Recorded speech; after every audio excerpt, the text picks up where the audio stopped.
Saya panas mendengar uang yang dibelanjakan oleh para pelancong Indonesia ke luar negeri dalam 1 tahun itu bisa mencapai 700 triliun rupiah nilainya, atau hampir setengah APBN. Ini perilaku elitis yang tidak sampai 3% populasi Indonesia. Sementara turis mancanegara kalau belanja di Indonesia di total tidak sampai 200 triliun setiap tahunnya. Tekor sebenarnya kalau apple to apple, namun yang penting ekonomi berputar. Sekarang dari sisi jumlah, ternyata jumlah orang yang datang ke Indonesia jauh lebih banyak dari jumlah pelancong Indonesia ke luar negeri. Tapi spendingnya banyakkan orang Indonesia di luar negeri. Orang Indonesia itu memang jago belanja. Kalau turis mancanegara ke Indonesia pulang bawa oleh-oleh gantungan kunci yang hanya puluhan ribu nilainya. Sementara turis Indonesia ke luar negeri pulang bawa tas Hermes, Louis Vuitton yang harganya ratusan juta. Sekarang kita harus turun tangan membantu pemerintah yang sudah bingung, nggak ngerti lagi mau bikin apa. Yang penting tahun 2024 tongkat estafet kekuasaan harus di lingkaran mereka agar abadi kekuasaannya. Sementara rakyat asal survive. Toh rakyat sudah pinter, otopilot semua cari makannya. Bagaimana membantunya? Nah, ini bedanya New Mind dengan oposisi pengkritik yang bisanya oposisi itu lihat kejelekan pemerintah, tetapi nggak tahu juga solusinya apa. Kalaupun ada solusinya,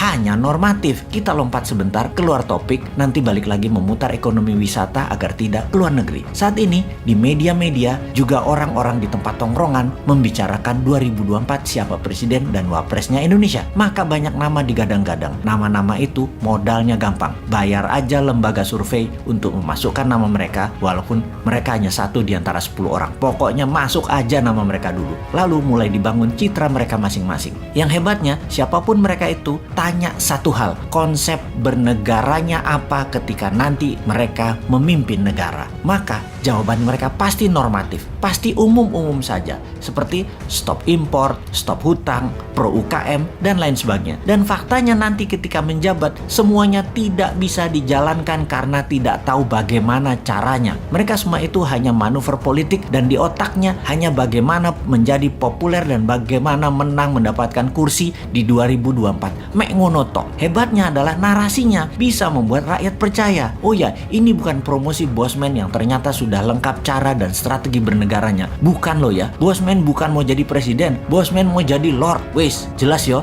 Ini semua buat nyindirin positif. Kita nyindir incumbent, nyindir yang cari popularitas di tahun 2024 dan nyindir oposisi supaya semua punya konsep bernegara. Misalnya mereka mengatakan akan menghukum mati koruptor.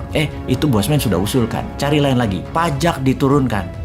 Bosman juga sudah duluan sejak 3 tahun yang lalu ngomong itu. Tutup selat di Indonesia. Wah, itu mah program Bosman. Bunga bank 0%. Itu juga Bosman yang punya program. Mati nggak lo para kandidat presiden semua konsepnya Bosman sudah duluan sebut beserta caranya. Mati gaya aja lo. Ya mending jadiin Bosman lord. Mulai paham nakalnya si Sontoloyo ini. Jadi cara mereka paling top ya paling masuk gorong-gorong, masuk ke podcast populer, sebanyak mungkin diliput media kegiatannya. Tapi ya garing. Viewer di sosmed mereka paling hanya ribuan. Tidak mungkin sampai puluhan bahkan ratusan atau jutaan viewer. Kalau mau jutaan ya ke Deddy Corbuzier paling. Oke, kita kembali ke topik bagaimana membuat 700 triliun itu ada di Indonesia aja. Sebagai acuan, cerita Dior dan Vuitton, jadi wisata itu kekuatannya bukan ekowisatanya alias lokasinya yang kuat, tetapi harus ada kekuatan penunjang seperti kuliner, event atau peristiwa, tradisi, budaya, keramahan sarana toilet, kesehatan dan pelayanan yang prima. Tentunya produk kelas dunia berharga mahal karena langka dan unik. Sungguh, event, tradisi, budaya dan experience pengalaman adalah yang paling powerful membuat turis kembali. Bagaimana kalau kita buat semuanya? Kita buat event, tradisi, budaya, kuliner, produk UMKM, kelas dunia di seluruh Indonesia plus gamifikasi yang berhadiah miliaran. Traveling di Indonesia, misalnya ke Jogja, ke Toba, modalnya per orang katakanlah 3 hari 1 juta rupiah. Ternyata bisa mendapat hadiah ratusan juta. Kalaupun nggak menang, nggak dapat hadiah gamifikasi, tetap dapat menikmati pengalaman pesona Indonesia. Untuk hal ini, kita luncurkan segera produknya. Tenang, New Mind selalu ada solusinya.